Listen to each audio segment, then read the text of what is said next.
Cada uno de nosotros vive a diario, consciente o inconscientemente, procesos controlados por circuitos integrados. Pero casi nadie ha visto cómo trabaja un chip. Lo que aquí, en el microscopio electrónico de retículo, cambia 5 veces por segundo, cambia en realidad 5 veces en una millonésima de segundo.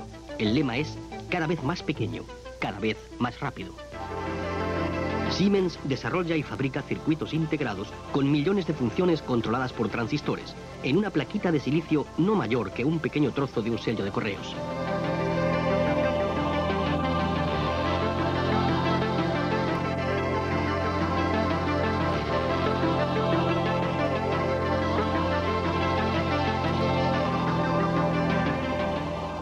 Esta es la materia prima a partir de la cual se hacen los chips, arena.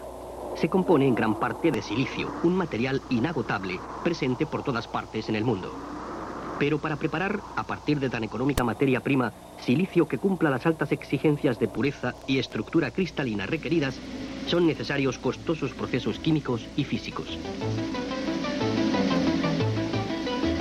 El producto final es una barra monocristalina de silicio con un único átomo de impureza por cada 10 millones de átomos de silicio. De ella se cortan las obleas para los chips.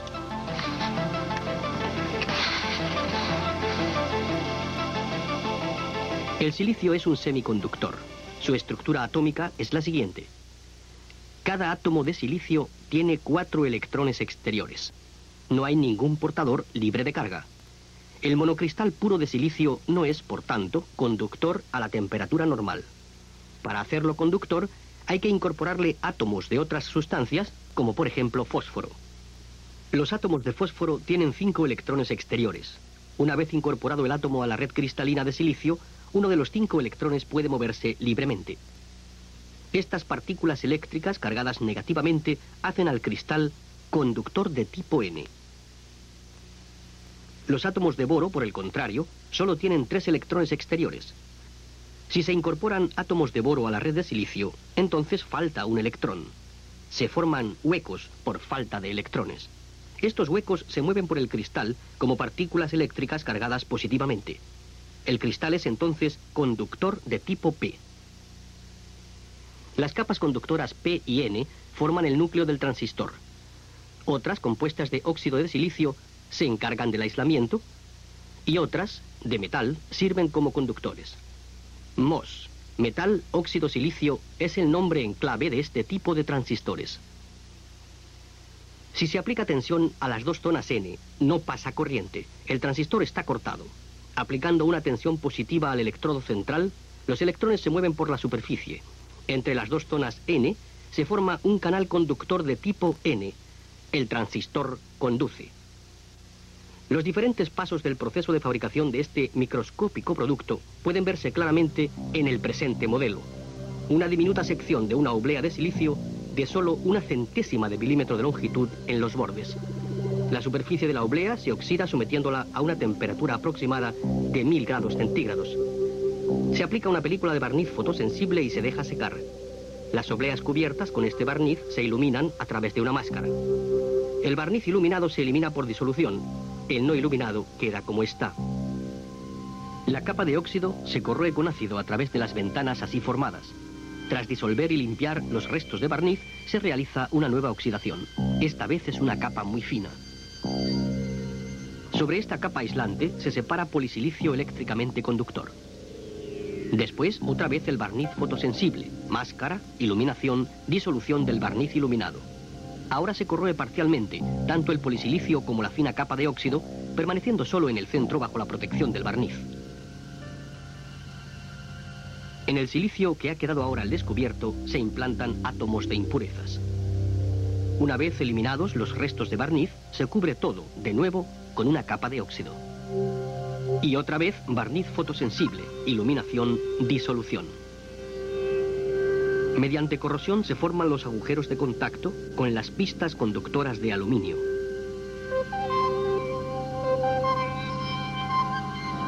Más barniz fotosensible y otra nueva máscara. Las bandas no iluminadas permiten reconocer ya el recorrido de las pistas de aluminio que han quedado después de la corrosión y que establecerán el contacto con las zonas más profundas y con otros transistores. Así se ha formado la estructura de un transistor MOS en una sección microscópicamente pequeña de la oblea de silicio. Un circuito integrado, un chip, se compone de muchos millares de tales microelementos, sean transistores, diodos, resistencias o condensadores. Y todo el circuito, el microchip, no es mayor que un 16avo de un sello de correos. Pregunta, ¿cómo es posible desarrollar esta clase de microcircuitos compactos?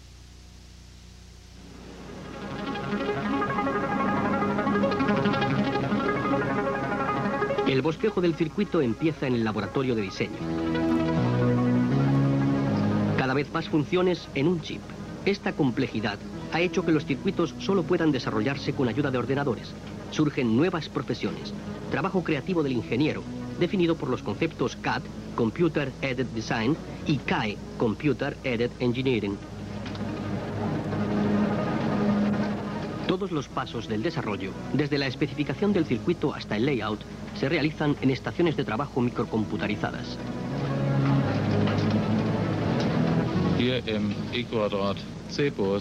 Partiendo de la especificación del circuito, convenida con el cliente, el director del proyecto emprende el desarrollo de la arquitectura del circuito. Primero piensa en bloques de funciones y subsistemas que han de unirse entre sí, de acuerdo con el planteamiento del problema.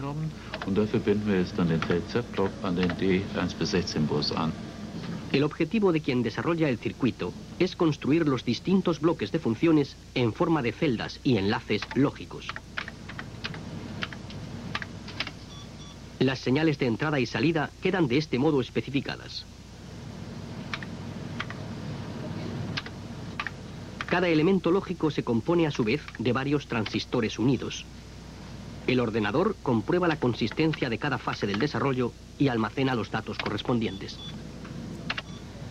Aparte de las celdas de nuevo diseño que han de desarrollarse, existen también celdas estándar de uso frecuente ya acabadas, que se pueden extraer de una biblioteca de celdas.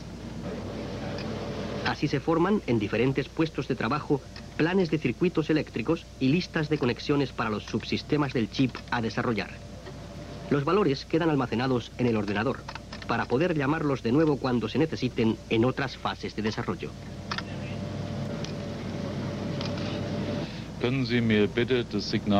Una gran ventaja del Computer Aided Design, diseño asistido por ordenador, es la posibilidad de simular el comportamiento lógico del circuito. El ordenador recibe toda la información necesaria para simular matemáticamente la interacción de los elementos utilizados en el circuito.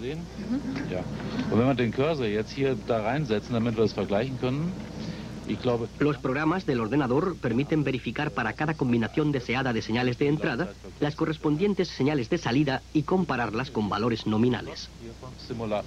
En los programas de simulación ha de imitarse también la secuencia cronológica de las señales para hacer reconocibles los procesos del circuito planificado. En muchos casos, esto equivale a una prueba de funcionamiento. El ordenador no puede, sin embargo, suplir al ingeniero de desarrollo en la tarea de enjuiciar los resultados de la simulación.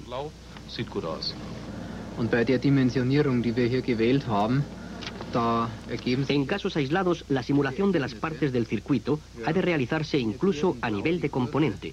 Solo así es posible comprobar, ya en la fase de ensayo, el correcto funcionamiento del circuito mucho antes de que el chip esté listo después de superar las numerosas etapas tecnológicas del proceso.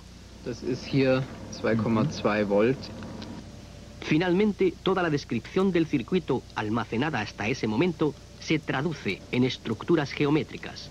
Se crea el layout. Los elementos de menor tamaño de estas estructuras no son otros que los contornos de aquellas máscaras a través de cuya abertura vimos que se ilumina la oblea de silicio. Los colores muestran la representación geométrica de las distintas máscaras empleadas para la oxidación, el dopado con impurezas o metalización.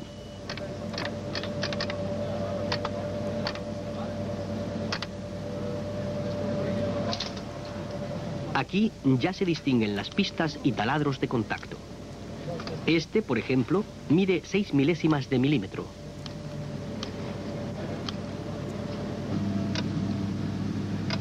Frecuentemente, la arquitectura se optimiza a mano mediante diálogo entre persona y ordenador.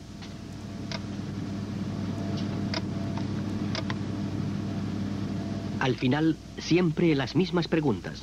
¿Dónde se puede empaquetar de manera más compacta? ¿Se mantienen, a pesar de todo, las separaciones mínimas? ¿No se ve perturbada con ello la función eléctrica?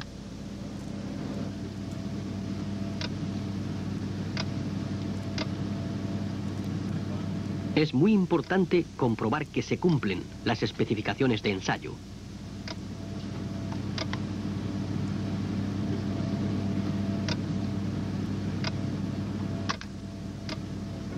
Aquí vemos el resultado final del trabajo de desarrollo, el layout del circuito terminado.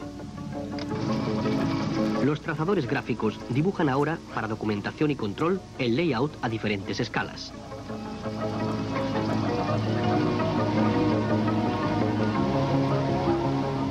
El layout contiene todos los elementos que han de alojarse en una superficie no mayor que un pequeño trozo de un sello de correos.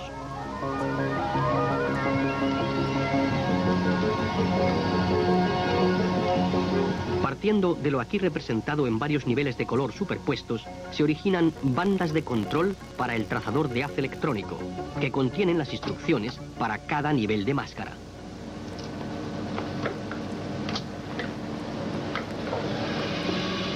Las placas de cristal recubiertas de cromo, que vemos comprobar aquí por última vez, están recubiertas con un barniz, en el que se ilumina el haz de electrones siguiendo el trazado de las estructuras de la banda de control.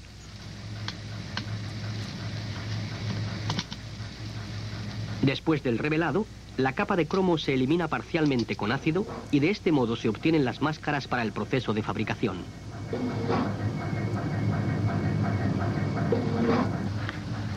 Muchos cientos de chips por oblea, lo que significa muchos cientos de veces las mismas estructuras por cada máscara. En la memoria de 256K, por ejemplo, se dibujan en los 7 niveles necesarios 13 millones de figuras. Con esto dejamos a un lado el diseño y la producción de la máscara para centrarnos en la fabricación del chip propiamente dicha. Una fábrica de circuitos integrados de Siemens AG en Austria. La fábrica de Villach cumple de un modo especialmente satisfactorio las altas exigencias de la moderna producción de semiconductores. Para fabricar chips, según las normas internacionales, se requiere una costosa infraestructura. Las instalaciones técnicas de la periferia ocupan tanto espacio como la propia zona de fabricación. El agua para los procesos químicos, por ejemplo, tiene que ser más pura que el agua destilada. Una corriente continua de aire filtrado que fluye en un solo sentido garantiza un alto grado de ausencia de polvo en la nave de fabricación totalmente climatizada. En la esclusa queda retenido todo lo que podría desprender partículas. Respecto a la vestimenta para zonas de máxima limpieza, existe una norma internacional. Y aquí tenemos por fin la celda, cuidadosamente aislada del exterior. Aquí, con ayuda de ordenadores, los planos desarrollados para los circuitos se convierten en productos para el mercado. Aquí es donde se originan los chips, a millones, de acuerdo con las técnicas de fabricación más modernas. En todas partes se observan las mismas y exigentes normas de limpieza. La fabricación de memorias de 256K exige la clase de pureza 10, que significa que en 27 litros de aire no debe haber más de 10 diminutas partículas de polvo. En el aire ambiental, sin filtrar, hay aproximadamente 10.000. Y aquí están las obleas de silicio que se cortaron de la barra monocristalina. El cuidadoso tratamiento de la superficie con agua desionizada evita que se cuelen las partículas de polvo.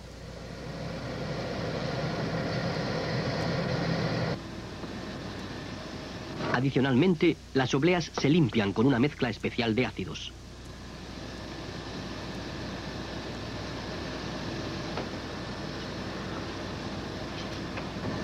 Una instalación, controlada por microprocesador, filtra y dosifica los productos químicos.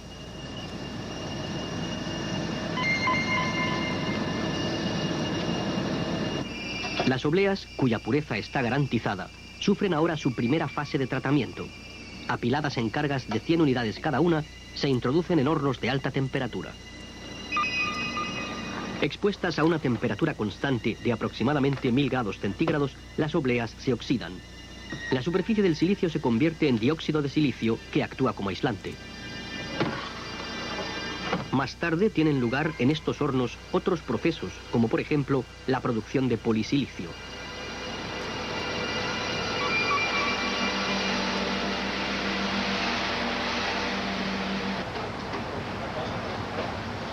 Para no entorpecer los ulteriores procesos fotoquímicos, se trabaja con luz amarilla.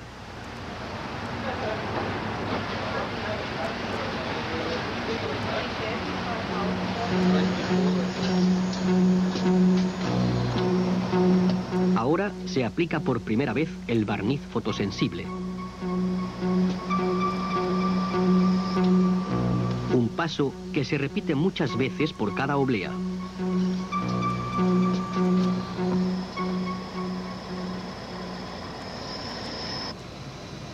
En el wafer stepper se encuentra el retículo, la máscara con las estructuras para un determinado nivel de construcción. Por la ventana de la capa de cromo de la máscara se ilumina el barniz fotosensible de la oblea de silicio en los lugares que tiene que limpiar el ácido para la siguiente etapa de tratamiento. El ajuste exacto de la máscara, con una precisión de unas pocas 10 milésimas de milímetro, se realiza automáticamente.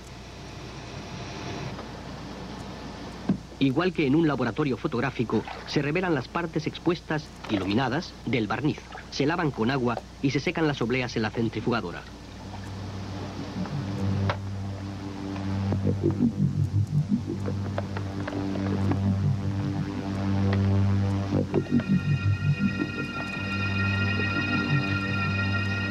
Corrosión por plasma.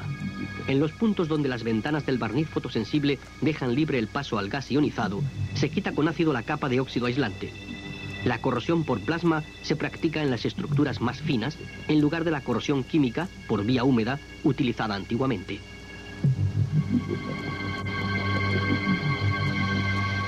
Implantación de iones. A través de la ventana producida por el ácido en la capa de óxido, se bombardea con átomos exteriores la red cristalina de silicio. De esta forma se alteran las propiedades eléctricas del silicio en zonas exactamente definidas, de solo unas pocas milésimas de milímetro. La cantidad y profundidad de penetración de los átomos exteriores están dosificadas con exactitud.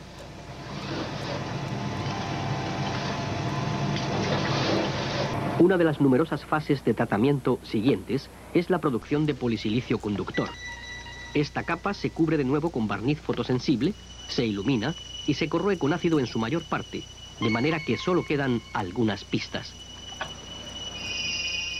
Aquí vemos al microscopio electrónico las estrechas pistas de polisilicio en las que está aún muy alto el barniz fotosensible que las ha protegido del plasma ácido.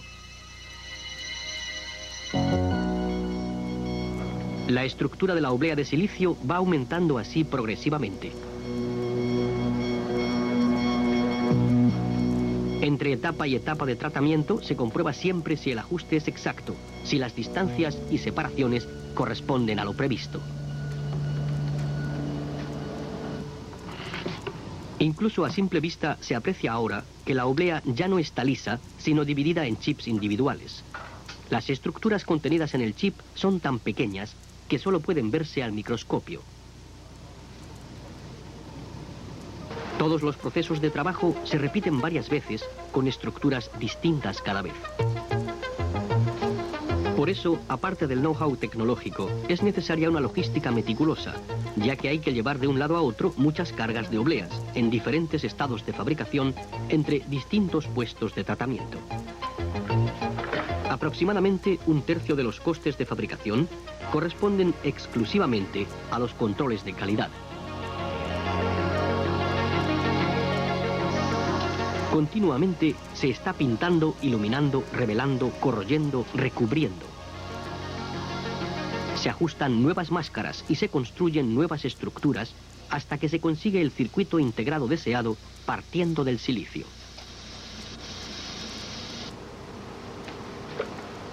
Como último nivel de la estructura se deposita aluminio, necesario para el conexionado interno de los chips.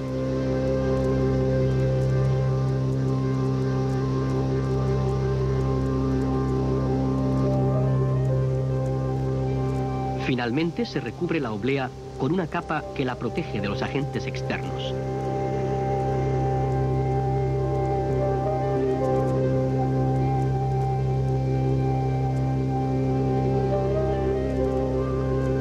Cuando la oblea ha pasado por todas las etapas de fabricación, se comprueba el buen funcionamiento de cada chip con sensores eléctricos de medida. Los chips defectuosos se marcan con un punto.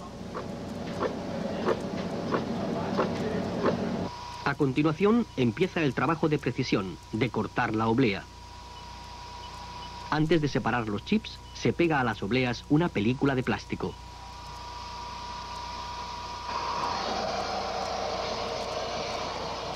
La hoja de sierra, recubierta de diamante, tiene una anchura de 25 milésimas de milímetro. Sin agua de refrigeración, la oblea se pondría al rojo, dado que gira a 30.000 revoluciones por minuto. La profundidad del corte está calculada con tal exactitud que se separa la oblea, pero no la película, sobre la que están los chips. Un dispositivo automático visual reconoce los chips marcados, es decir, defectuosos, y los rechaza.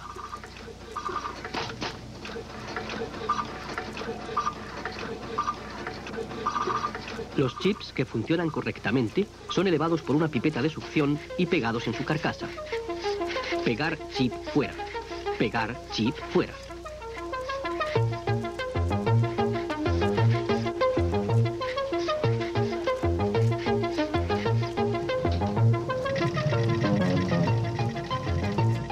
La última etapa antes de pulir la carcasa. Hilos de oro, más delgados que un cabello, unen las entradas y salidas. Unen el chip con las conexiones de la carcasa. El largo camino desde la arena al chip ha llegado a su fin.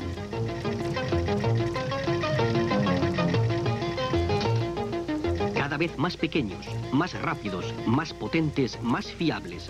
Productos punta de la microelectrónica.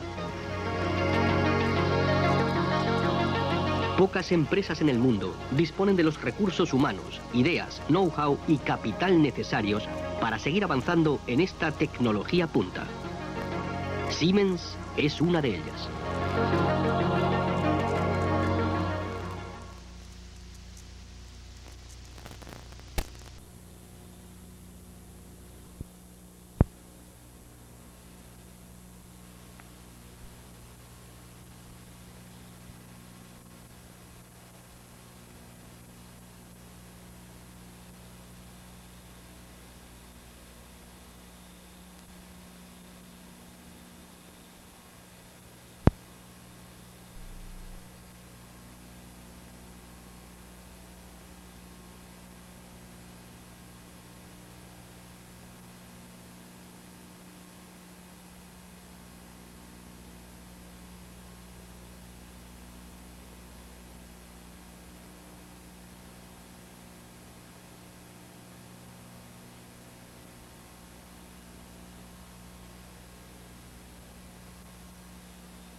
Bienvenidos amigos a esta tercera emisión de su curso en videocassette sobre electrónica digital y microprocesadores.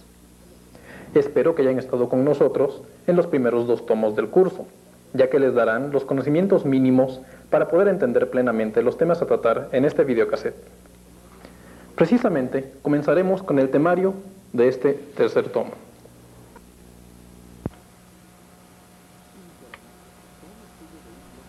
Iniciaremos con un estudio de un bloque muy empleado en multitud de aplicaciones dentro de la electrónica digital. Me refiero, por supuesto, a los contadores.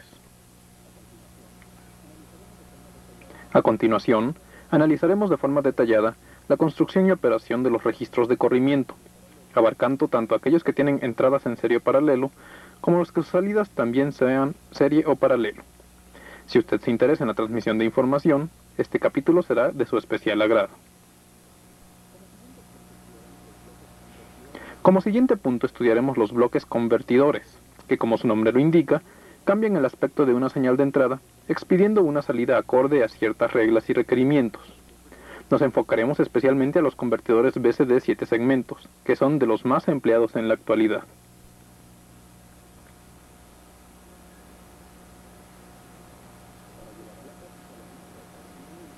Para llevar a la práctica lo visto hasta este momento, construiremos un circuito en base a bloques funcionales, de forma que sirva para contar desde 0 hasta 99, con un display a su salida.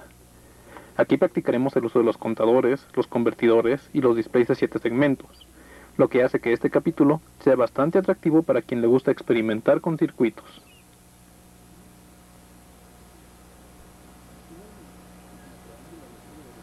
Finalmente, y como preámbulo al estudio de los microprocesadores que se llevará a cabo en el siguiente cassette, analizaremos la forma como operan las memorias digitales.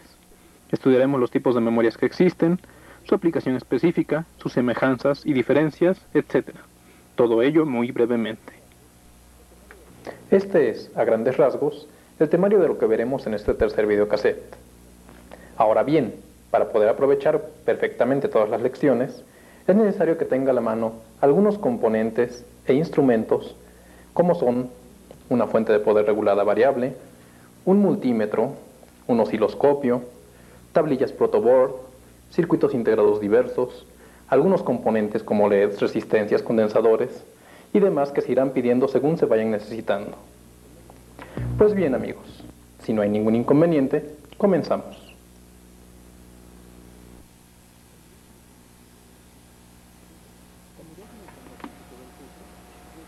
Como ya se mencionó al principio del curso, los datos con que trabaja la lógica digital son en su totalidad números, ya sea en clave binaria o en BCD. Esto implica que una de las funciones más solicitadas por los usuarios sea un bloque o circuito que les permita llevar un registro de eventos. Esto es, un circuito que cuente de forma ordenada y progresiva la ocurrencia de cierto fenómeno, como puede ser el paso de una persona, la apertura de una puerta, la activación de un dispositivo, el transcurso del tiempo, etc. Los anteriores son solo algunas de las aplicaciones que se pueden encontrar para un circuito con las características descritas, y dada la enorme demanda generada respecto a un bloque que fuera capaz de realizar todo lo anterior, surgieron los circuitos integrados contadores, que son uno de los bloques individuales más empleados junto con las compuertas y los flip-flops. ¿Cuál es en sí la función de un contador? Pues bien, se trata de un bloque que, por uno de sus extremos, recibe una señal pulsante, donde cada pulso corresponde a un evento. Dentro del bloque se lleva a cabo un proceso por medio del cual se van contando los pulsos de entrada, de forma que su salida expida un número, ya sea binario o BCD, equivalente al número de pulsos que han llegado a su entrada.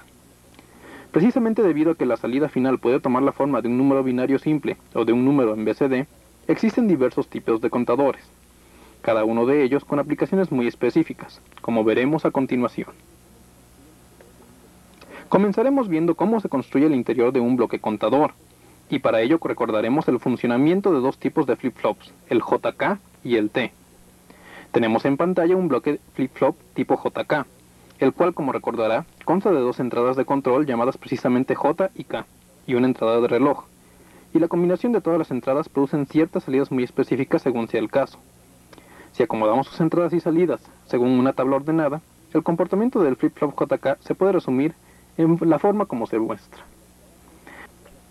Tenemos que, cuando la entrada J igual a 0 y K igual a 0, la salida no cambia, no importa que ésta sea un 0 o un 1. Sin embargo, cuando J es igual a 1 y K es igual a 0, no importa que tengamos a la salida, nuestra salida después de un pulso de reloj cambiará a 1.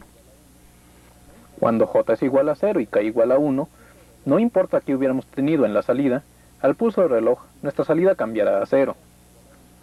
Y finalmente, cuando J y K son igual a 1, a cada pulso de reloj, la salida cambia al estado contrario del que tenía anteriormente.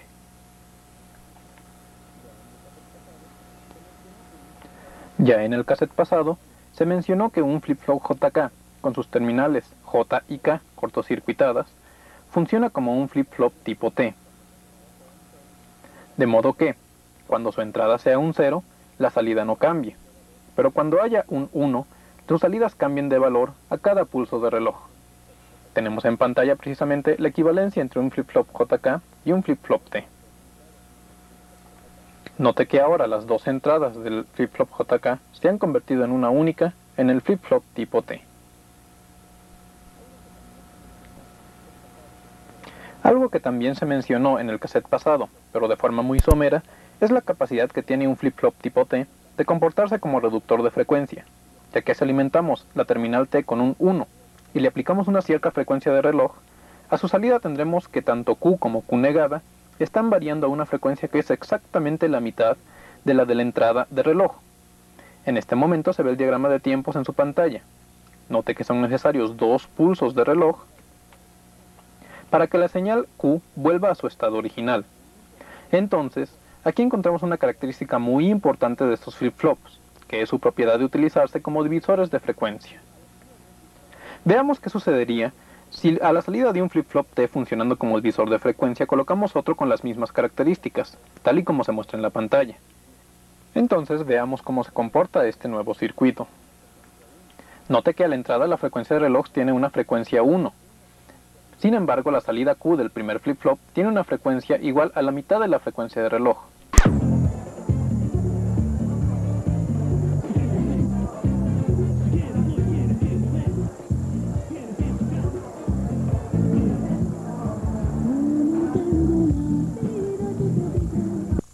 De la frecuencia del reloj original de entrada.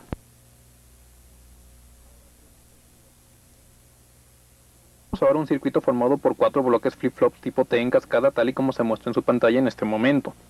Note la conexión tan particular que existe entre las salidas Q negada y la entrada del siguiente flip-flop.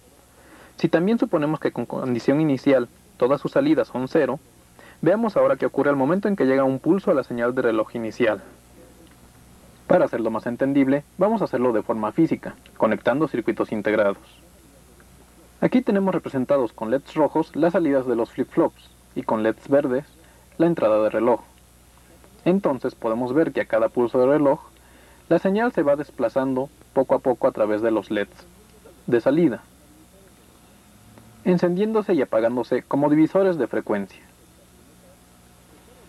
Entonces, es fácil notar que cada vez que se alimenta un pulso, la combinación de la salida se comporta como si fuera un número binario, que va monitoreando precisamente la cantidad de pulsos que han entrado al circuito. Note que existe una relación directa entre el número de pulsos alimentados y el número binario a la salida. Entonces, y resumiendo, el simple hecho de conectar en cascada un cierto número de flip-flops tipo T activados nos produce un circuito capaz de detectar el número de pulsos que se han alimentado al inicio del conjunto. Aquí tenemos la tabla de comportamiento completo que relaciona los pulsos de entrada con el número binario a la salida de los flip-flops. Ahora bien, siguiendo con la política de este curso en videocassette, vamos a hacer este experimento utilizando circuitos integrados discretos, de modo de que usted pueda repetirlo en casa. Para tal efecto, utilizaremos un par de circuitos integrados 7473, mismos que ya se describieron en el cassette pasado. Como puede ver, se trata de dos flip-flops tipo JK independientes el uno del otro. Entonces, cortocircuitamos J y K para convertirlos en flip-flops tipo T, y hacemos las conexiones para que queden en cascada, tal y como se vio anteriormente. En las salidas Q1 y Q4 se han colocado sendos monitores lógicos para ver fácilmente el comportamiento del circuito, y a su entrada se está alimentando una señal de reloj representada por un LED de distinto color. Veamos ahora el comportamiento del circuito.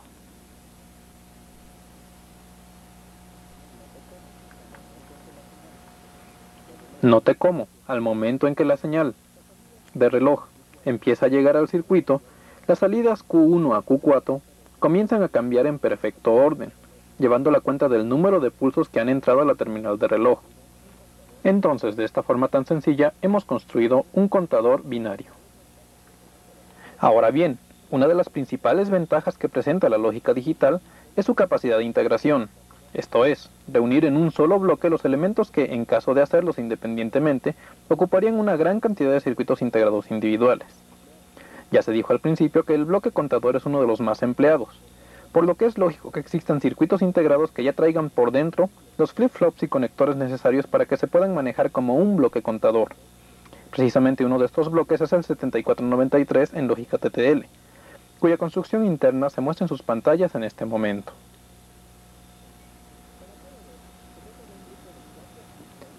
Como puede ver, se trata de un grupo de 4 flip-flops tipo JK, actuando como T. Incluso se han suprimido del diagrama las terminales J y K, ya que ambas están conectadas a VCC. Note que el circuito tiene dos entradas factibles para la señal de reloj, CP0 y CP1. Si se utiliza CP1, solo estarán funcionando los 3 flip-flops de la derecha, por lo que el circuito será un contador de 0 a 8. Pero si se utiliza la entrada CP0 y se cortocircuita la salida Q0 y CP1, funcionarán los 4 flip-flops, y el contador será desde 0 hasta 15. Notará también que existen dos señales de control, que son MR1 y MR2, una de las cuales debe ser 0 todo el tiempo que esté funcionando el contador. Si por cualquier razón ambas se vuelven 1, resetea el circuito y todas las salidas se volverán 0. Vamos a ver esto en forma real. Tenemos aquí el circuito integrado 7493 debidamente conectado para que funcione como un contador desde 0 hasta 15, con los LEDs rojos como salidas y una alimentación de señal de reloj. Entonces vea que a cada pulso de reloj la salida binaria aumenta una unidad y que al momento en que se llega a 15 se regresa a 0 al siguiente pulso de reloj. Si en cualquier momento mientras el contador está funcionando se activan ambas entradas MR, note que la salida del circuito se va a 0 sin importar en qué número vaya su cuenta. Precisamente en este momento activamos las entradas MR. Puede notar que los 4 diodos han ido a 0. Una vez que se ha explicado cómo se forma un contador binario de 4 bits, pasemos a ver un punto interesante. Ya se mencionó que la codificación BCD es una de las más empleadas en los procesos de recepción y expedición de datos digitales. De ahí la conveniencia de que existan contadores que precisamente realicen su labor directamente en código BCD. Esto es, que cuenten desde 0 hasta 9 y de ahí se regresen a 0, para así poder conectarlos en cascada y que el resultado final pueda ser expedido en forma de un número en BCD, lo que hace más sencilla su interpretación. Para realizar un contador BCD, tomamos como base el contador binario que ya se explicó anteriormente, pero le colocamos cierta realimentación de tal forma que cuando la salida del circuito sea 1001 y llegue un nuevo pulso de reloj, la salida cambie hacia 0000. Veamos qué se debe de hacer. Ya vimos que el comportamiento normal de un contador binario es que a cada pulso que llega a su entrada, el número binario a su salida aumenta una unidad.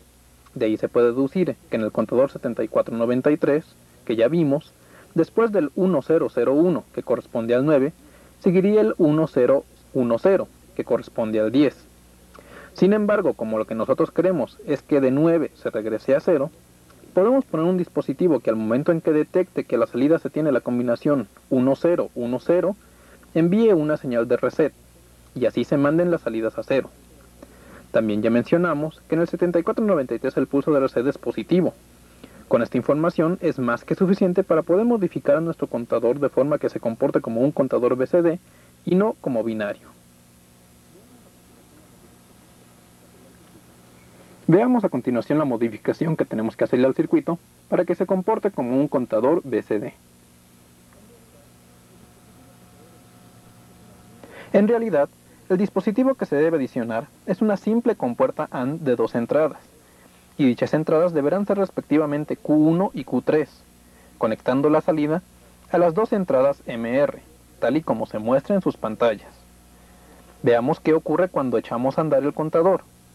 Durante toda su etapa inicial, esto es desde 0 hasta 9, el contador trabaja sin problemas, ya que en ningún momento en ese lapso se tiene a Q1 y Q3 como 1 simultáneamente. Sin embargo, al momento en que la salida es 1001 y llega un nuevo pulso de reloj, las salidas cambian a 1010, pero como Q1 y Q3 son 1 al mismo tiempo, la salida de la compuerta AND cambia y se va a 1, lo que provoca un pulso de reset, y eso obliga a las salidas que se vuelvan 0. Como la velocidad de propagación de los circuitos lógicos es tan alta, es imposible para cualquier persona detectar que por un momento infinitesimal la salida se volvió 1010, y para todos los efectos prácticos se puede considerar que el circuito cuenta desde 0 hasta 9 y se regresa a 0. Veamos esto de forma experimental. Aquí tenemos el circuito 7493 con el que hemos estado trabajando, y a su lado tenemos un 7408, que como recordará son 4 compuertas AND de 2 entradas. Si le aplicamos señal de reloj y tomamos a los LED rojos como las salidas Q0 a Q3, veamos el comportamiento del circuito. Note que para los números entre 0 y 9 no existe ningún cambio, y la única diferencia es que al momento de llegar a 9, se regresa a 0 en vez de seguir con la cuenta binaria. Este método de cortar una cuenta lo podemos hacer en cualquier punto intermedio que deseemos. Basta con calcular perfectamente cuáles bits deben ser alimentados a la AND, la cual en ocasiones deberá ser de 3 o hasta de 4 entradas. Como podrá imaginar, no resultó ningún trabajo para los diseñadores de circuitos integrados digitales incluir la compuerta AND dentro del bloque contador, y así podemos encontrar circuitos como el 7490 que ya son directamente contadores desde 0 hasta 9, o el 7492 que cuenta desde 0 hasta 5, lo que lo hace muy útil al momento de construir relojes digitales. Veamos la operación del 7490, el cual puede ver en su pantalla, con sus LEDs de entrada y salida. Note que para este circuito ya no es necesario adicionarle la compuerta AND, para que se comporte como un contador de 0 a 9, sino que ya trae internas las conexiones para trabajar como un contador BCD directamente.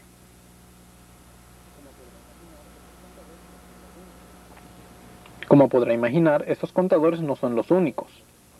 Existen en lógica TTL una gran cantidad de bloques contadores, cada uno con características especiales que los hacen convenientes para determinadas aplicaciones.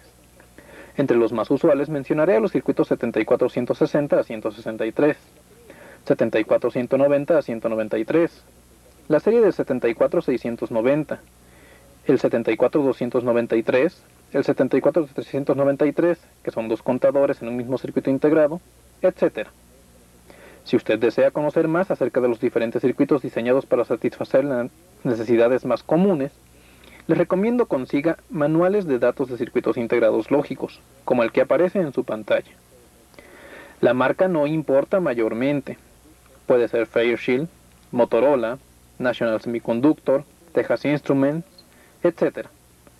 La lógica TTL está estandarizada a nivel mundial, y por ello todos los fabricantes deben respetar las configuraciones de terminales y los requerimientos mínimos de operación de sus circuitos. Además, estos manuales le permitirán conocer la disposición de terminales de todos los circuitos integrados TTL. Se puede hablar mucho más sobre los contadores, pero más adelante realizaremos un ejercicio que considero despejará mejor sus dudas. Por el momento, pasemos al siguiente punto de nuestro temario.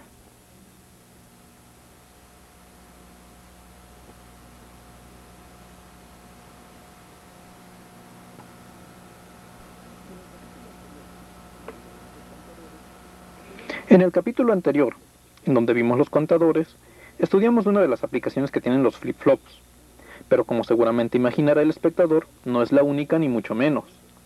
Los flip-flops son bloques funcionales que tienen una gran cantidad de usos, dependiendo de las necesidades específicas del momento. Cuando el diseño de circuitos digitales comenzó su expansión, se vio la necesidad de establecer comunicaciones entre diversas secciones del circuito o con sistemas periféricos de un sistema mayor, lo que condujo a la necesidad de diseñar métodos de entrada-salida de datos que fueran confiables y que al mismo tiempo se pudieran construir con las tecnologías que ya se tenían a la mano. De ahí nace la idea de los registros de corrimientos, que es precisamente el tema que trataremos en este capítulo. A grandes rasgos se puede decir que un registro de corrimiento es un circuito que se encarga de recibir por un extremo una cierta información y expedir la misma información por otro extremo simplemente cambiando ciertas características, como es su velocidad, si es serie o paralelo, puede darle un retraso a la señal, etc.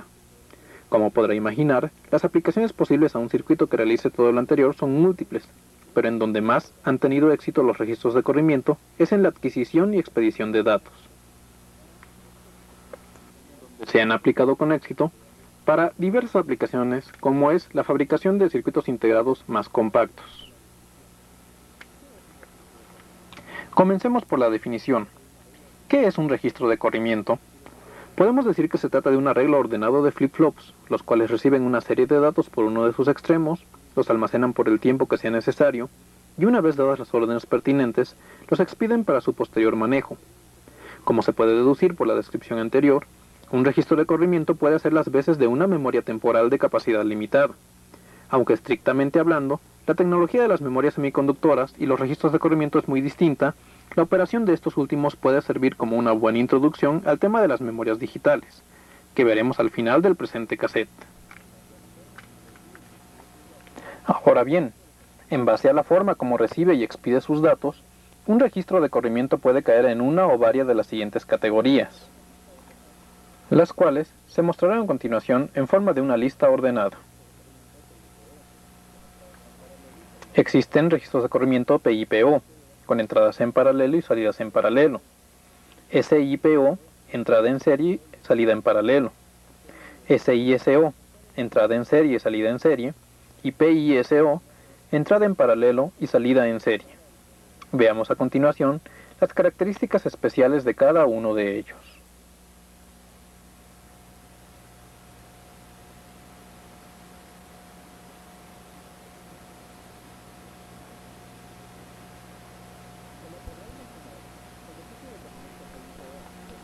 Como podrá imaginar, el registro de corrimiento PIPO, de entrada en paralelo y salida en paralelo, es un bloque en el cual todas las entradas de datos llegan al mismo tiempo al circuito, son almacenadas, y en el momento en que se da una orden de expedición de datos, envía todos estos al mismo tiempo, de ahí su nombre de entrada y salida en paralelo.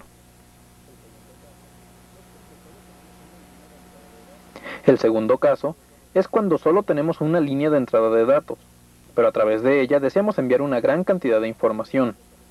Entonces, como solo contamos con una entrada, los datos se reciben en serie, esto es, uno después de otro. El registro de corrimientos SIPO los va almacenando, y una vez reunidos todos los datos de entrada, los expide en paralelo por su salida.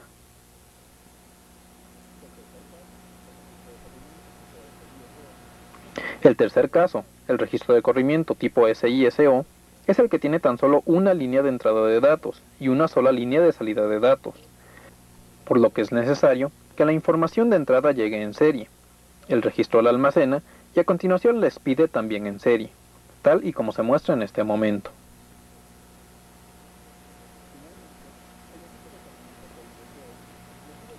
Finalmente, el registro de corrimiento PISO recibe por un lado los datos de entrada en paralelo y a su salida los expide en serie, de forma que tiene varias entradas de datos, pero solo una salida. ¿Cómo funcionan estos circuitos? Es precisamente lo que veremos en este momento. Aquí tenemos un diagrama a bloques del interior de un registro de corrimientos típico de entradas y salidas en serie. Note que en realidad se trata tan solo de una serie de flip-flops tipo D, conectados en cascada uno detrás de otro, y la forma como trabajan es la siguiente. Al mismo tiempo que se van introduciendo una serie de datos al registro de corrimientos, se aplica una señal de reloj que servirá para que los datos de entrada vayan brincando de flip-flop en flip-flop. Si suponemos que en nuestro ejemplo el registro de corrimiento es de 5 bits, tenemos que a la entrada se deben alimentar 5 niveles de voltaje y 5 pulsos de reloj. En ese momento, los flip-flops tipo D han quedado cargados con la información de entrada, y cuando se necesite hacer uso de los datos, se aplican a la entrada de reloj otros 5 pulsos para que la información vaya saliendo por la terminal Q al extremo de la cadena. De tal forma que estos registros de corrimiento sirven para dar un ligero retraso en tiempo a una señal de entrada, antes de ser expedida.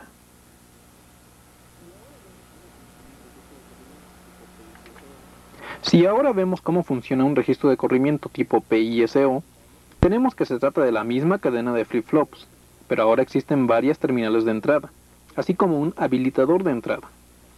Dichas señales van a sendas entradas denominadas preset, las cuales tienen como característica que cuando llega a su entrada un nivel de voltaje, ya sea alto o bajo, y se habilita su entrada, hace que la salida Q del flip-flop correspondiente cambie a un nivel idéntico, permitiendo así la carga simultánea de varios bits al registro. Una vez que se ha cargado al circuito con la información necesaria, se comienzan a suministrar pulsos de reloj en la terminal correspondiente, lo cual hace que en su terminal Q aparezcan los mismos datos suministrados, en paralelo, pero ahora en serie. Con esto tenemos que una información que ocuparía varias líneas de bits se puede enviar en una sola.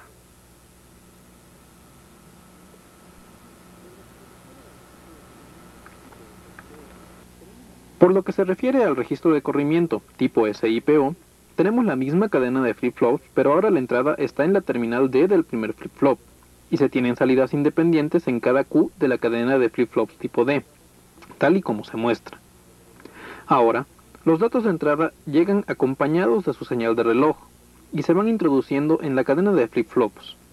Una vez que se han reunido todos los datos, ya se tiene a la salida la misma información, pero ahora en paralelo, utilizando para ello una cantidad de líneas igual a la cantidad de flip-flops.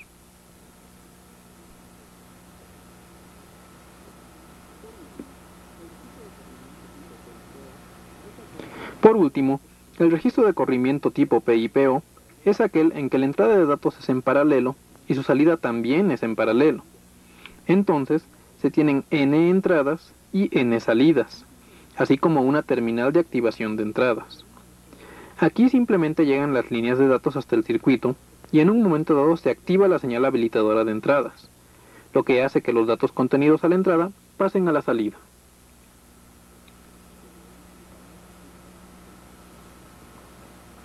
Todo ello utilizando flip-flops tipo D.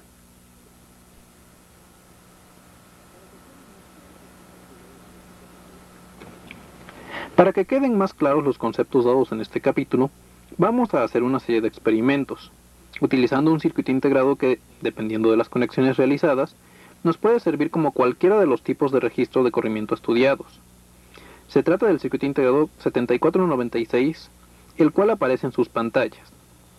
Es un registro de corrimiento de 5 bits, esto es, puede almacenar hasta 5 bits de información, recibiéndola en serie o en paralelo, y expidiéndola en serie o paralelo, según nuestra conveniencia. La disposición de terminales del circuito es la que se muestra, y en ella se pueden apreciar claramente las entradas y salidas de señal, nombradas respectivamente como A, B, C, D y E, y QA, QB, QC, QD y QE. La entrada de datos en serie corresponde a la terminal número 9. La terminal de reloj está en la terminal número 1. El habilitador de datos de entrada en paralelo está marcado como PE. Existe una terminal clear que lleva todos los flip-flops hacia 0. Y finalmente la alimentación se realiza en las terminales 5 y 12. Veamos un diagrama del interior de este circuito integrado. Como puede ver, se trata de 5 flip-flops tipo RS conectados en cascada, en donde la entrada a serie llega precisamente a las entradas del primer flip-flop. Como puede notar, las salidas de cada bloque están conectadas a las entradas del siguiente, y en cada una de las salidas Q existe una terminal para poder monitorear su estado, las cuales reciben los nombres de QA hasta QE. Note también que en la parte superior existen 5 entradas de datos que llegan a los flip-flops después de pasar por la etapa habilitadora, y que sirven para la carga en paralelo del circuito.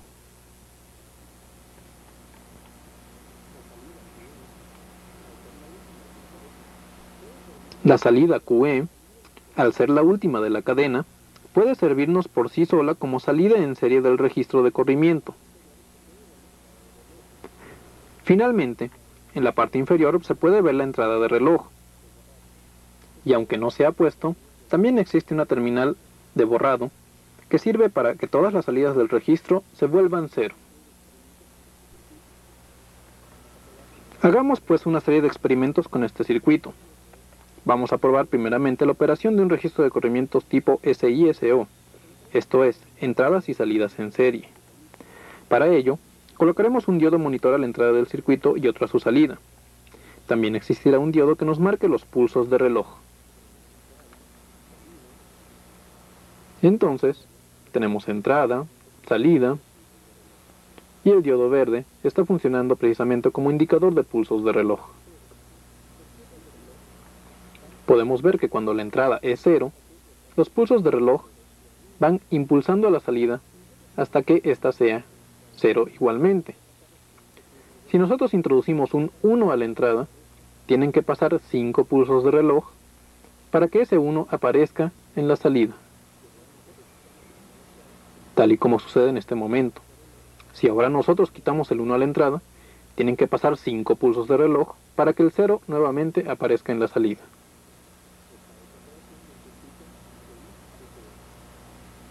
Esta es la operación de un circuito SI-SO.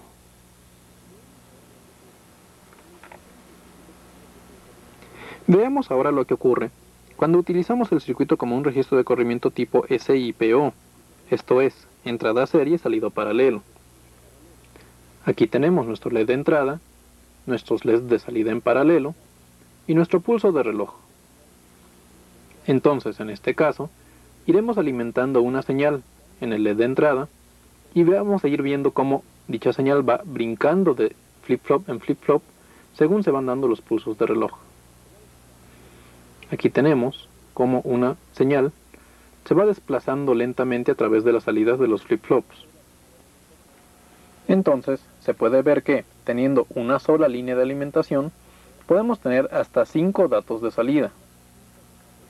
Esto es, tenemos una sola entrada y tenemos 5 líneas de salida.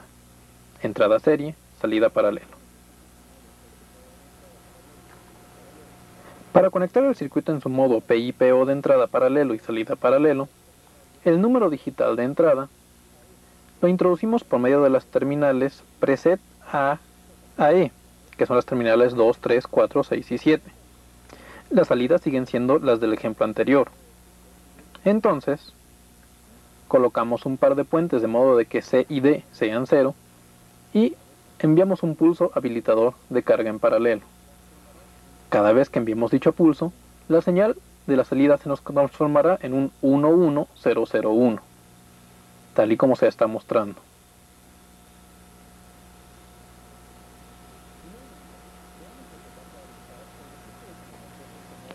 Finalmente, veamos lo que pasa al usar el registro de corrimiento en su modo PI-SO, con entrada en paralelo y salida en serie. Para ello, y para mayor facilidad, vamos a cargar el número 11111. Y al momento en que se envía el pulso habilitador, tenemos que durante 5 pulsos de reloj, nuestra salida se vuelve 1, y después de ello se vuelve 0. Esto es, las entradas que se cargaron en paralelo salieron en serie. Seguramente ahora que hemos terminado el recorrido por los distintos modos de aplicarse los registros de corrimiento, no faltará quien se pregunte cuál es su aplicación real. Bueno, los registros de corrimiento se utilizan principalmente en la adquisición y expedición de datos, como ya se mencionó anteriormente. Veamos ahora un caso típico. Supongamos que existe un par de circuitos lógicos dentro de un aparato cualquiera que es necesario que se intercambien datos constantemente, pero no se quiere aumentar en mucho el número de terminales de los integrados que encierran a los circuitos. ¿Cómo se puede solucionar este problema? En realidad es muy sencillo. En la salida de datos del primer integrado, se coloca un registro de corrimiento tipo PI-SO, con entradas paralelo y salida serie. Y el circuito digital expide una señal de reloj de datos, las cuales llegan al segundo integrado. A la entrada del segundo circuito, encontramos otro registro de corrimiento, pero ahora tipo SI-PO, de entrada serie y salida paralelo. Y la señal de reloj alimentada es la misma que se expide desde el primer circuito. De modo que se pueden comunicar una gran cantidad de datos, utilizando para ello tan solo 2 terminales de salida y 2 de entrada. Cabe también hacer la aclaración de que los registros de corrimiento no solo están limitados a 5 bits, sino que pueden ser de 8, 12, 16 o de la cantidad que satisfaga nuestras necesidades. Por lo que se refiere a los registros tipo PI-PO, funcionan perfectamente como sistemas de entrada de datos en un bus de información. Veamos un ejemplo. Supongamos que una gran cantidad de circuitos están conectados a un bus de datos común, pero que no todos ellos necesitan dejar pasar todos los datos todo el tiempo. sino que por el bus circulan datos que en un momento sirven para el circuito 1, luego al circuito 2, luego otro más, etc. ¿Cómo se puede hacer para que los circuitos ignoren todos los datos que hay en el bus, excepto aquellos que realmente les interesan? Si colocamos a la entrada del circuito un registro de corrimiento tipo PIPO, los datos a la entrada pueden estar cambiando constantemente, pero dicho cambio no se transmitirá al interior del circuito a menos que exista una señal de habilitador de entrada. En ese momento, los datos del bus entran al circuito para su posterior manejo. Quiero aclarar que aunque la mencionada es una de las aplicaciones factibles para los registros PIPO, en realidad se utilizan unas configuraciones diferentes para este mismo propósito. Sin embargo, el ejemplo dado puede ilustrar perfectamente las posibles aplicaciones de este tipo de registros de corrimiento.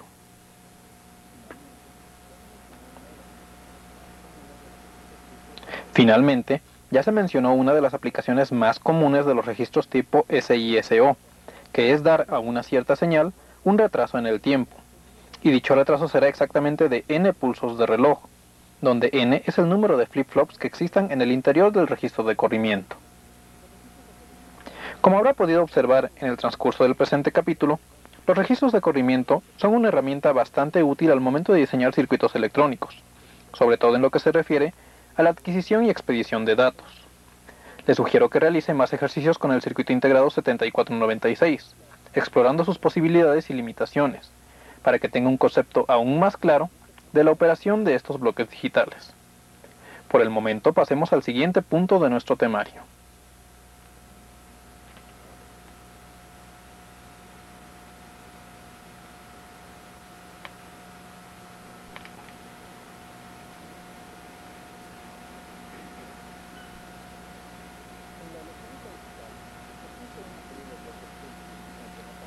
En la electrónica digital existe una serie de bloques que, aunque no son estrictamente necesarios para la correcta operación del circuito, sí sirven para dar al usuario humano una idea más clara de lo que ocurre en el interior del mismo. Un caso típico de esto es precisamente los bloques codificadores y decodificadores, que podemos encontrar principalmente en las etapas de entrada y salida de datos de y hacia el exterior. Como ya se mencionó antes, existen dos formas principales de representar números en forma binaria: la forma binaria simple y la codificación BCD, las cuales ya vimos en el primer videocassette.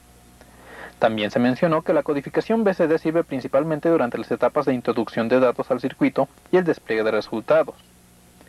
Por todo lo anterior, es lógico que existan bloques especializados en realizar las operaciones de conversión de datos tanto a la entrada como a la salida de los circuitos electrónicos, y precisamente de ellos trataremos en este capítulo. Uno de los convertidores más conocidos, y que de hecho es el que vamos a estudiar a fondo en esta ocasión, es el convertidor de BCD a 7 segmentos, que sirve principalmente para el despliegue de datos en forma numérica, de modo que el usuario no tenga que traducir un código de bits. Como podrá imaginar, este circuito sirve para manejar los famosísimos displays de 7 segmentos, tan conocidos por el público en general. Estos desplegadores de datos son unos de los más utilizados en la actualidad, y por ello es conveniente detenerse un momento para conocer su principio de operación y la forma de conectarlo. Se le llama display de 7 segmentos al arreglo ordenado de una serie de elementos ópticos, sean LEDs, celdas de cristal líquido o celdas fluorescentes. El objetivo del arreglo de los elementos es que con tan solo 7 segmentos principales se puedan representar los 10 dígitos que son necesarios en el sistema de numeración decimal, esto es, del 0 al 9. Seguramente usted ya conoce este aspecto en forma de 8 que presentan los displays de 7 segmentos. Ahora veamos la forma como trabajan. Al momento en que energizamos uno de los elementos del display, este adquiere características especiales. En el caso concreto de los displays de LEDs, uno de los segmentos brilla intensamente, mientras que los otros permanecen apagados. Entonces, combinando el encendido y apagado de los elementos del display, se pueden representar todos los números del 0 al 9, que es precisamente lo que veremos a continuación. Para que sea más claro, vamos a disminuir las luces del estudio para que los LEDs brillen intensamente y los números sean fáciles de reconocer. Aquí tenemos al display de 7 segmentos funcionando precisamente como un desplegador de datos. Note cómo todos los números del 0 al 9 se pueden representar con estos simples 7 segmentos.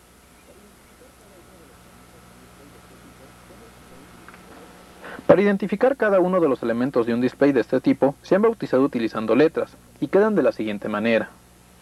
El segmento superior es el A, arriba de la derecha se encuentra el B, abajo a la izquierda el C, en la parte inferior el segmento D, abajo a la izquierda el segmento E, arriba a la izquierda el segmento F, y finalmente el segmento central es el segmento G. Cabe hacer la aclaración que en la enorme mayoría de los displays comerciales existe un octavo elemento que corresponde al punto decimal, pero como no forma parte del número en sí, se dice generalmente que se trata de un display de 7 segmentos. Conviene mencionar también que básicamente existen dos tipos de displays de 7 segmentos de LEDs, los de tipo ánodo común y los de cátodo común. La diferencia estriba en que precisamente cada uno de ellos está conectado internamente en forma distinta. En los de ánodo común existe una terminal para cada cátodo, y los ánodos están cortocircuitados. Entonces, como se puede ver, es necesario llevar el ánodo hacia BCC y excitar el LED con un pulso negativo, de modo que la corriente pueda circular a través de cada uno de los LEDs y encenderlos para formar los números. Este tipo de displays son muy apreciados, dado que consumen menos energía que los de cátodo común. Los displays de cátodo común, como su nombre lo indica, tienen cortocircuitados precisamente dicha terminal de cada uno de los LEDs, tal y como se está mostrando en este momento. En ellos tenemos una terminal independiente para cada uno de los ánodos, mientras que los cátodos comparten una terminal común. Dicha terminal se tiene que conectar a tierra y en cada uno de los ánodos se tiene que aplicar un pulso positivo para lograr el encendido del display. Ahora bien, ya se dijo que al momento de expedir sus datos, un circuito digital lo hace codificándolos en BCD, lo que facilita su recuperación por parte del operador humano. Sin embargo, es mucho más sencillo observar el encendido de un número en un panel de control que estar descifrando una gran cantidad de dioditos codificados en BCD, y por ello surgió la necesidad de diseñar un bloque funcional cuyo objetivo fuera recibir por un extremo el número codificado en BCD y por el otro extremo conectarse directamente a un display de 7 segmentos, de forma que el número a la entrada sea fácilmente visible y reconocible por el usuario. ¿Cómo se fabrica un circuito capaz de hacer lo anteriormente planteado? Si recordamos el cassette anterior, en el cual vimos la lógica combinacional, seguramente se dará cuenta que ahora nos enfrentamos con un simple problema de un circuito con 4 entradas y 7 salidas, el cual puede ser resuelto con relativa facilidad utilizando el método de los mapas de Carnot. Para que el presente capítulo también les sirva de repaso para dicho tema, presentaré la forma como se resuelven las salidas de los segmentos A, B y C, y dejaré al espectador la solución del resto de las salidas, presentándole tan solo el mapa ya lleno y el circuito resultante. Comencemos por el segmento A.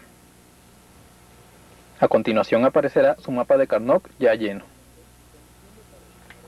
en el cual, como puede observar, dicho segmento se enciende para el número 0, se apaga en el 1, está encendido en el 2 y en el 3, se apaga en el 4, se enciende en el 5, se apaga en el 6, se mantiene encendido para el 7, el 8 y el 9. Como las combinaciones arriba del 9 no nos interesan, podemos llenar dichas posiciones con condiciones de no importa, y por tanto el mapa de Carnot queda como se muestra. Si comenzamos a agrupar los unos con los no importa, podemos ver que las 4 esquinas están ocupadas, lo que corresponde a la combinación B negada de negada. Si agrupamos los dos unos de arriba a la derecha con los no importa de abajo a la derecha, nos queda la combinación B negada C. Los dos unos del centro con los dos no importa nos dan B y D. Y finalmente, el 1 que queda en la parte inferior se agrupa con los 3 no importa y la combinación nos da A y D.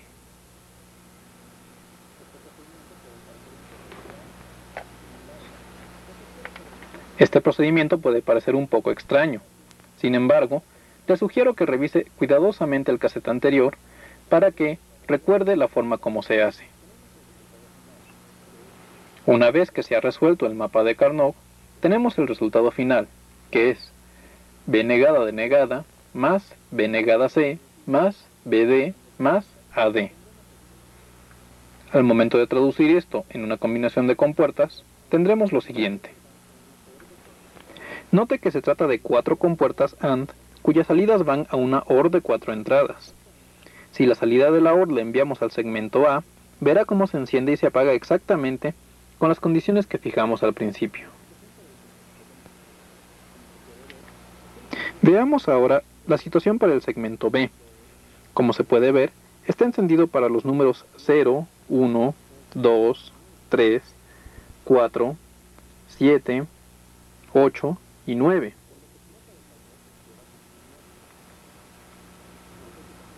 Por lo que su mapa de Carnot queda como se muestra.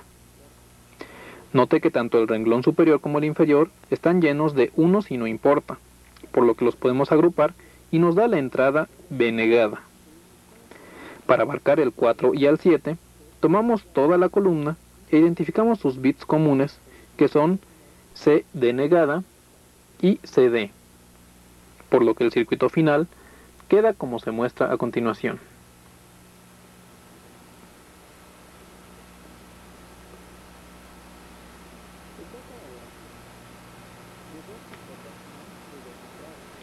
Se trata ahora de 2 compuertas AND de 2 entradas, conectadas a una OR de 3 entradas, una de las cuales llega directamente a la entrada B negada. Si conectáramos este circuito, veríamos que se comporta tal y como se lo indicamos.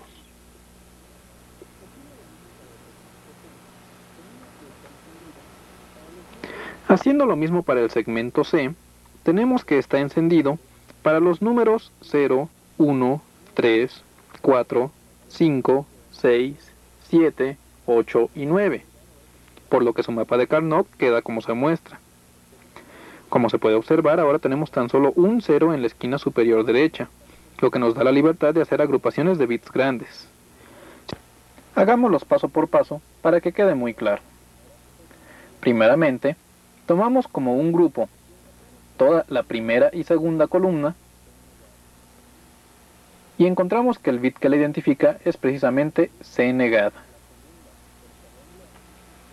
Si tomamos como otro grupo a la segunda y tercer renglón, veremos que el bit que lo identifica es precisamente el bit B, tal y como se está viendo en este momento. Finalmente, haciendo una tercera agrupación, tomamos la segunda y tercera columna y el bit que lo identifica es D. Entonces, el circuito correspondiente es el que se muestra. Ahora tenemos única y exclusivamente una compuerta OR de 3 entradas, y su salida se puede conectar directamente al segmento C del display. Como ya se mencionó, los otros 4 segmentos quedarán como ejercicio al espectador. Simplemente presentaremos sus mapas de Carnot y el circuito final. Aquí tenemos el mapa del segmento D, y aquí está el circuito correspondiente.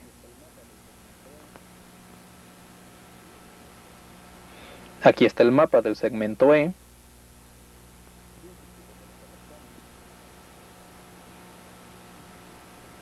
y el circuito que le corresponde.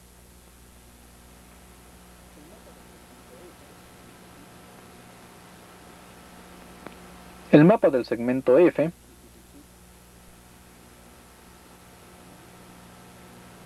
y su circuito.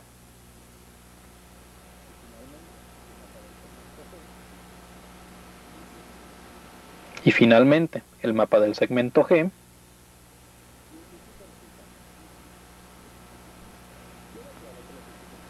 y el circuito resultante.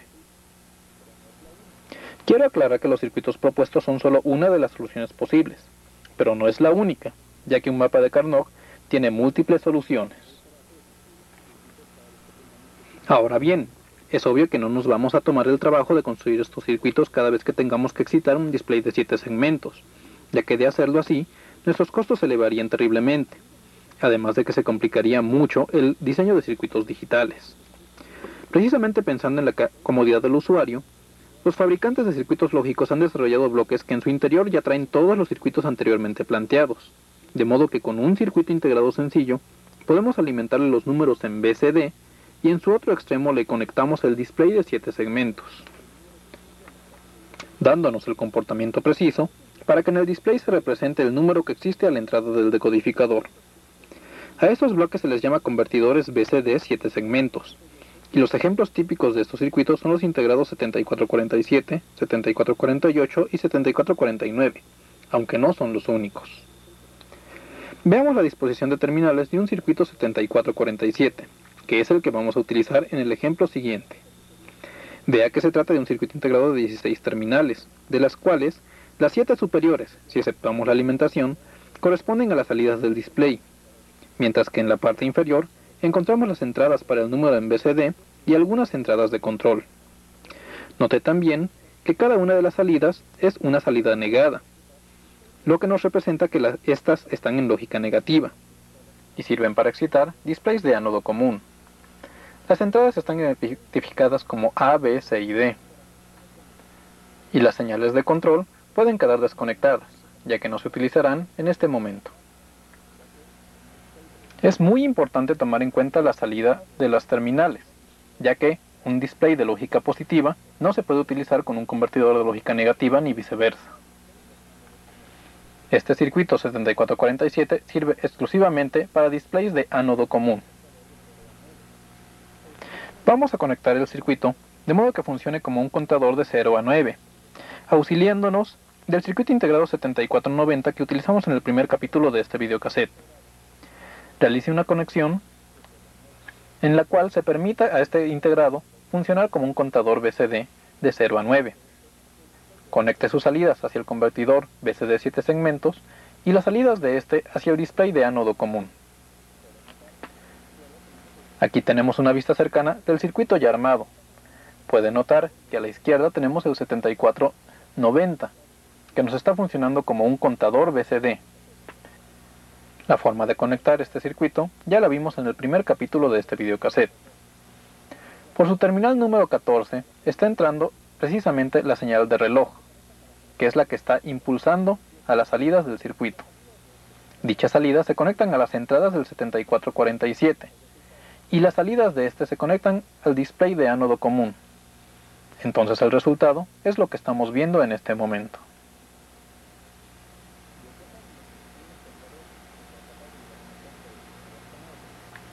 ¿Vio qué fácil es construir un contador que sea capaz de llevar una cuenta desde 0 hasta 9? Sin embargo, para la mayoría de las aplicaciones prácticas un contador de solo un dígito es demasiado pequeño, lo que nos lleva a tratar de conectar contadores en cascada. Precisamente de un ejercicio práctico con esa finalidad es de lo que tratará el próximo capítulo de este curso en video. Pasemos a ver la construcción de un contador de 0 a 99.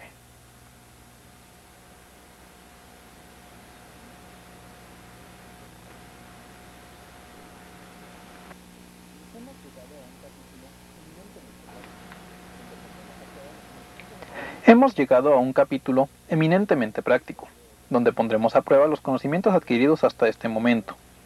Se trata de construir por medio de bloques funcionales un circuito que sirva para contar desde 0 hasta 99, de forma secuencial, y que expida sus resultados por medio de dos displays de 7 segmentos, para que la interpretación de los datos sea inmediata. Para realizar el proyecto planteado, necesitaremos los siguientes circuitos integrados y componentes, los cuales se muestran en forma de lista a continuación.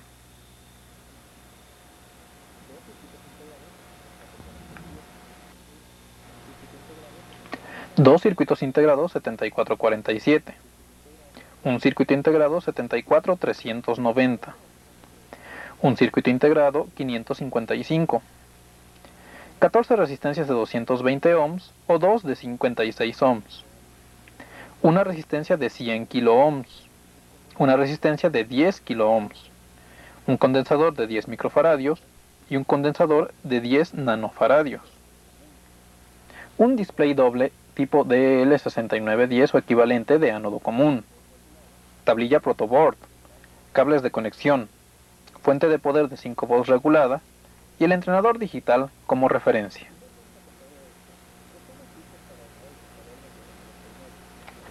Si ya cuenta con todo esto, estamos listos para armar el contador de 0 a 99, para que usted lo aplique en en lo que mejor le convenga.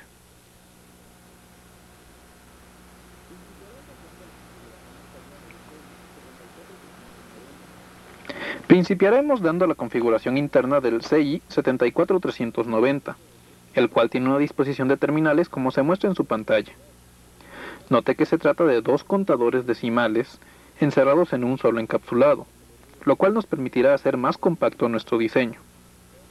Para poder funcionar como contador de década, es necesario cortocircuitar las terminales identificadas como Q0 y CP1, y alimentar la señal de reloj a la terminal CP0.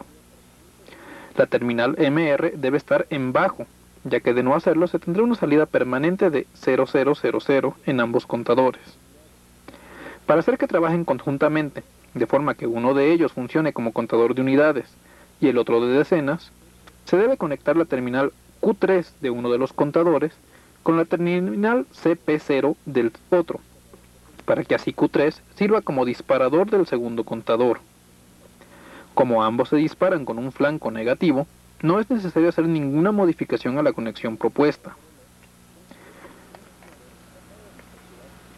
Como circuito alimentador de reloj, construiremos un oscilador basado en el popular circuito integrado 555, conectado con una configuración como la mostrada. Y una vez hecho esto, inyectaremos la señal en la terminal CP0 del contador de unidades. Esta configuración es la configuración estable, que produce una serie de pulsos continuos en la terminal número 3 del integrado 555, lo cual nos sirve perfectamente como reloj. Una vez cubiertos los requisitos anteriores, podemos ver en la pantalla que el circuito funciona exactamente como estaba previsto. Cuenta en BCD desde 0 hasta 99, regresando al inicio. Aquí nos hemos auxiliado de una serie de LEDs para conocer las salidas del circuito. Y puede notar que la cuenta desde 0 hasta 99 es continua y pareja.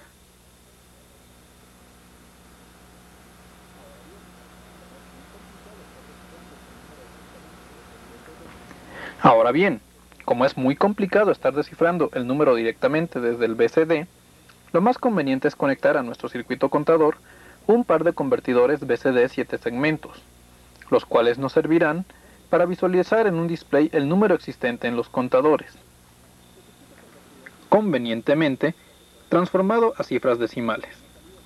El circuito convertidor que utilizaremos es el 7447.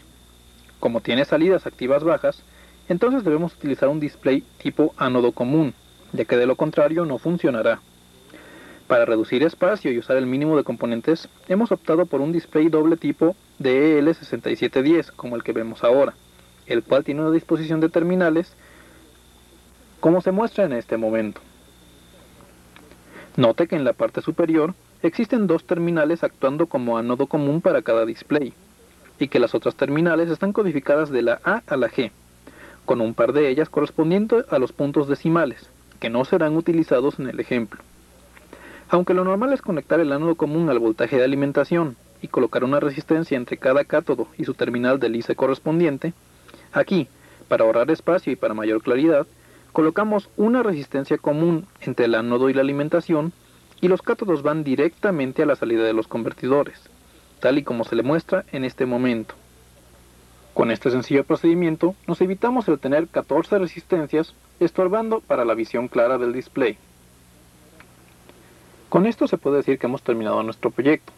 Entonces, una visión general del circuito ya armado es como sigue. Como puede ver, aunque el contador está actuando como enviador de señal de reloj, nuestro proyecto en sí consta exclusivamente de 3 integrados y el display, además de resistencias auxiliares. Aquí está el proyecto ya armado en vía Plutoboard y veámoslo ahora funcionar.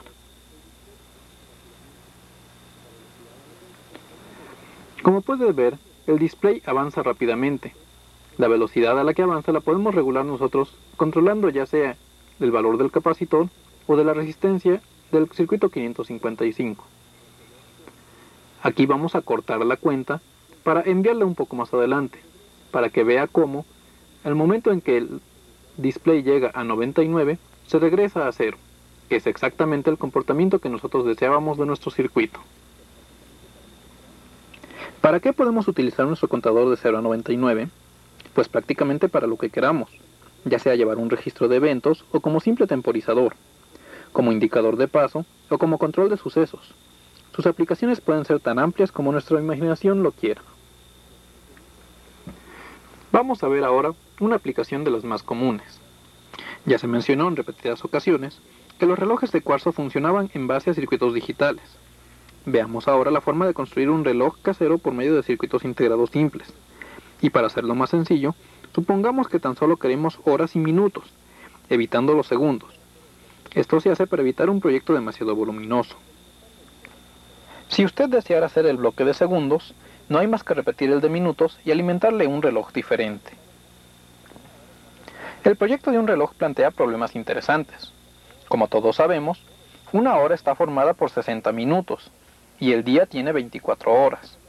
Por ello, no podemos utilizar nuestros contadores tal y como los tenemos conectados, sino que hay que hacerle algunas modificaciones para que cumplan con las nuevas características. En principio de cuentas, ahora necesitamos un contador de 0 a 59 para los minutos y otro de 0 a 23 para las horas. Para conseguirlos, tendremos que hacer lo siguiente. Comencemos con el contador de 0 a 59. Como podrán notar, puesto que en la casilla de las unidades se cumple el ciclo de 0 a 9, en dicho contador no será necesario modificar nada. Pero en las casillas de la decena, el contador debe llegar hasta 5 y regresar a 0. La forma como podemos hacer esto es utilizando compuertas cuidadosamente colocadas y aprovechando la terminal reset del contador. Veamos cómo se hace. Necesitamos un reloj que si su salida es 0101, al momento en que le llegue un nuevo pulso de reloj, en vez de pasar a 0110, se regrese a 0000. Entonces, ¿qué pasaría si las salidas de Q1 y Q2 las introducimos a una compuerta NAND y su salida la enviamos a la terminal reset? Dado que la velocidad de respuesta de las compuertas CTL es tan grande, estrictamente hablando, por una fracción de segundo tendríamos a la salida del contador un número 6, pero al mismo tiempo que sale el 6 se está dando un pulso de reset. Para efectos prácticos, es como si el contador llegara a 5 y después se regresara a 0. Veámoslo físicamente. Aquí tenemos nuestro contador visto en el ejemplo anterior, pero ahora hemos añadido un circuito 7408, que como recordará son 4 compuertas AND. Hemos tomado Q1 y Q2, las hacemos pasar por una compuerta y su salida la enviamos a reset. Veamos ahora el comportamiento del circuito. Note que durante todo el recorrido desde 0 hasta 59, el circuito se comporta de forma idéntica al ejemplo dado, pero en el momento en que su salida es 59, al siguiente pulso de reloj su salida regresa a 0, que es exactamente lo que deseamos. Con esto, tenemos ya el contador que nos servirá para los minutos. Como puede ver, si usted hace su propio circuito idéntico y lo pone antes de los minutos, lo puede utilizar como segundero, ya que un minuto también tiene 60 segundos. Veamos ahora lo que sucede con el contador de las horas.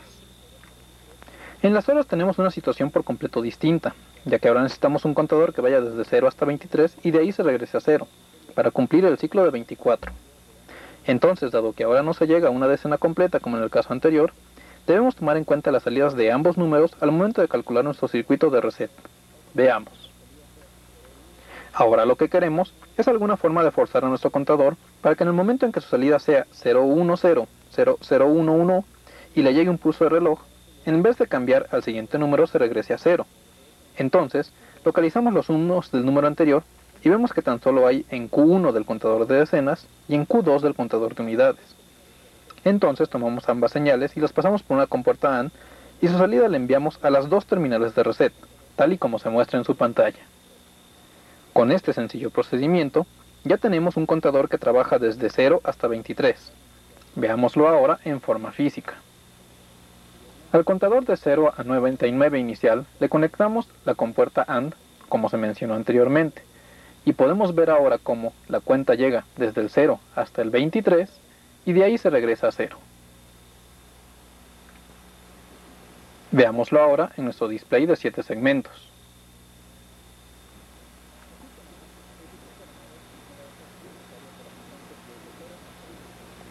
Aquí tenemos el circuito armado y con la adaptación necesaria para que cuente desde 0 hasta 23.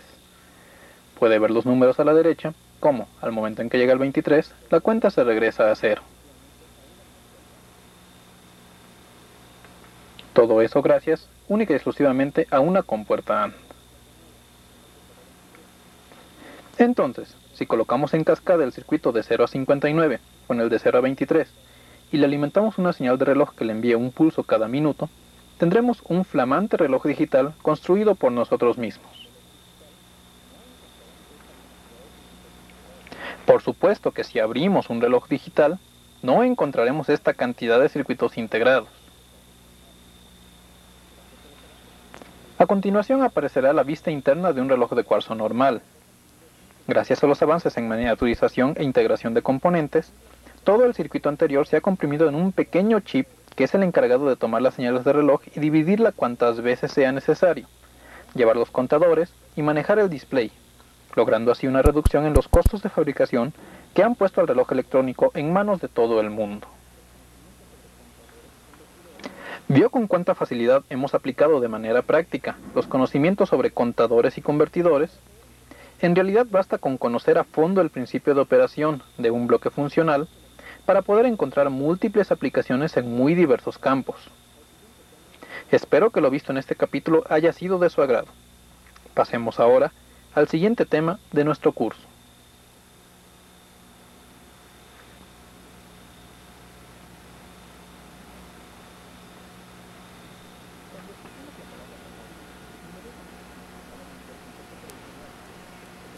Cuando escuchamos la palabra memoria, inmediatamente se nos viene a la mente el concepto tradicional, que dice que se trata de la capacidad que tienen los seres vivientes de recordar eventos o sucesos acontecidos en tiempos pasados. Aunque dicha acepción es correcta, cuando hablamos de sistemas digitales el significado de la palabra varía ligeramente. En primer lugar, un circuito lógico no puede ser considerado un ser vivo, y en segundo término, a los circuitos digitales no les suceden cosas. Sin embargo, los circuitos de memoria son una pieza clave en el desempeño de una gran cantidad de aparatos y dispositivos que de otra forma no podrían llevar a cabo su función correctamente, y por ello un entendimiento de qué son y cómo funcionan las memorias digitales es indispensable. Principiemos por la definición. Una memoria digital es un arreglo de dispositivos electrónicos o similares cuya función es almacenar por un tiempo determinado una cierta información en forma de bits, unos y ceros, para su posterior manejo por parte de los circuitos de proceso lógico. De aquí se desprende que una unidad de memoria digital debe ser capaz de guardar por tiempo indefinido un estado lógico, alto o bajo, de modo que, cuando el circuito al que está asociada la memoria lo solicite, la célula pueda proporcionar la información guardada en ella para los propósitos que sean necesarios. Cuando vimos los flip-flops en el videocassette pasado, descubrimos que eran capaces de guardar en ciertas condiciones una información de un bit. Vamos a ver ahora la forma como podemos aplicar flip-flops para guardar información digital. Supongamos un arreglo con un flip-flop tipo JK, tal y como se muestra en pantalla. Note que la información le está llegando por medio de una línea única, y que dicha línea alimenta ambas entradas, llegando acá después de atravesar un inversor. Si recordamos la tabla correspondiente al flip-flop JK, tenemos que cuando J igual a 1 y K igual a 0, la salida Q será igual a 1, y cuando J igual a 0 y K igual a 1, la salida Q será igual a 0. Entonces, podemos decir que con este arreglo tan sencillo hemos creado una célula de memoria elemental. Si utilizamos un flip-flop JK tipo síncrono, es posible utilizar la terminal clock como pulso de escritura, de modo que la célula de memoria se cargue única y exclusivamente cuando le llegue el pulso habilitador. En cuanto a la función de lectura, la salida Q estará siempre disponible para ser leída por cualquier circuito lógico que lo solicite. Vamos a realizar esto experimentalmente, utilizando para ello un circuito integrado 7473, los cuales ya lo hemos venido utilizando en diferentes prácticas en los últimos videocassettes.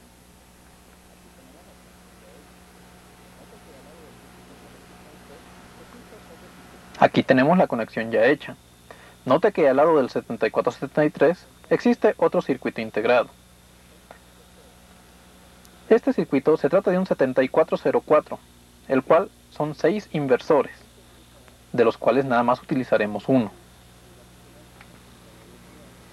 Entonces ahora tenemos que este LED nos va a funcionar como entrada de señal, este de abajo nos funcionará como señal de reloj, y el LED verde de arriba nos funcionará como la salida del flip-flop.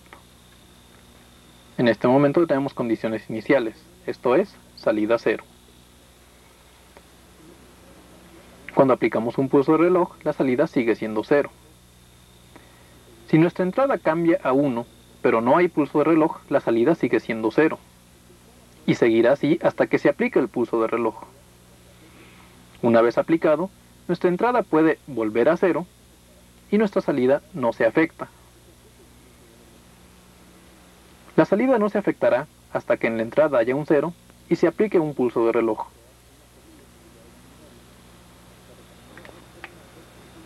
¿Vio qué fácil es crear una célula individual de memoria? Le recomiendo haga experimentos utilizando diversos tipos de flip-flops, ya que todos ellos pueden ser utilizados como unidades de memoria sabiéndolos conectar. De hecho, los flip-flops en un principio fueron concebidos precisamente como métodos de almacenar información digital, aunque posteriormente se descubrieron algunos medios de hacerlo sin necesidad de recurrir a estructuras tan complicadas. Ahora bien, por supuesto que los bloques de memoria que se utilizan dentro de aparatos tales como las computadoras no están formados por medio de flip-flops, sino que se construyen con transistores y componentes integrados. Dentro de estos circuitos podemos encontrar dos grandes divisiones, que son las siguientes: las memorias de solo lectura, o ROM, y las memorias de lectura y escritura, o RAMs. Como su nombre lo indica, las memorias ROM sirven para almacenar datos fijos, que no pueden ser modificados por el usuario. En este tipo de memorias se graban instrucciones tales como la secuencia de encendido de una máquina, en la que el usuario no debe interferir para nada. Estas memorias a su vez se dividen en memorias ROM, PROM y EPROM. Las primeras se graban de fábrica y es imposible cambiar sus datos. Las segundas se venden en blanco y es el usuario quien las programa por medio de un aparato especial. Una vez grabadas, ya no puede cambiarse la información en su interior. Por último, las EPROM pueden ser grabadas y borradas cuantas veces sea necesario, aunque para su borrado se necesitan técnicas especiales, lo mismo que para su grabado. Por lo que se refiere a las memorias RAM, también existen tres tipos principales, que son las SRAM, las DRAM y las NOVRAM. Las primeras se distinguen porque guardan la información por el tiempo en que estén energizadas, sin necesidad de pulsos de refresco de memoria. Las segundas son similares a las primeras, pero estas sí necesitan sus pulsos de refresco. Y las NOVRAMs son combinaciones de memorias RAM y ROM, de modo que se comportan como RAM, pero guardan la información dentro de ellas, aún después de cortarles el suministro de energía, lo que las hace ideales en aplicaciones semifijas. ¿Qué requisitos debe cumplir toda memoria semiconductora? El principal es el de acceso aleatorio, esto es, los datos no deben ser leídos forzosamente uno después de otro en cascada, sino que la lectura se puede realizar en varias partes del bloque de memoria, pudiendo brincar indiferentemente de un punto a otro. Para ello, las memorias tienen entradas que les indican qué célula de memoria debe ser leída en un determinado momento, o en su caso, en dónde se debe grabar una información. A este se le llama bus de direcciones o address, y es precisamente el que se está mostrando en este momento. Esto no es todo lo que debe tener una memoria, sino que debe poseer también pulsos de reloj sincronizados con el resto del circuito, para un correcto intercambio de información. Debe tener habilitadores de lectura y escritura, y por supuesto, la entrada y salida de datos. Realmente, es difícil decir mucho respecto a las memorias, ya que lo ideal es experimentar con ellas. Desgraciadamente, se nos ha acabado el tiempo en esta emisión de su curso de electrónica digital y microprocesadores. Pero no se preocupe, en el siguiente casete estudiaremos los sistemas a microprocesador, y tendremos oportunidad de practicar bastante el uso de las memorias semiconductoras. Por el momento, creo que lo dicho aquí puede servirle como una referencia rápida sobre qué son y para qué sirven las memorias electrónicas. Pasemos ahora a los comentarios finales.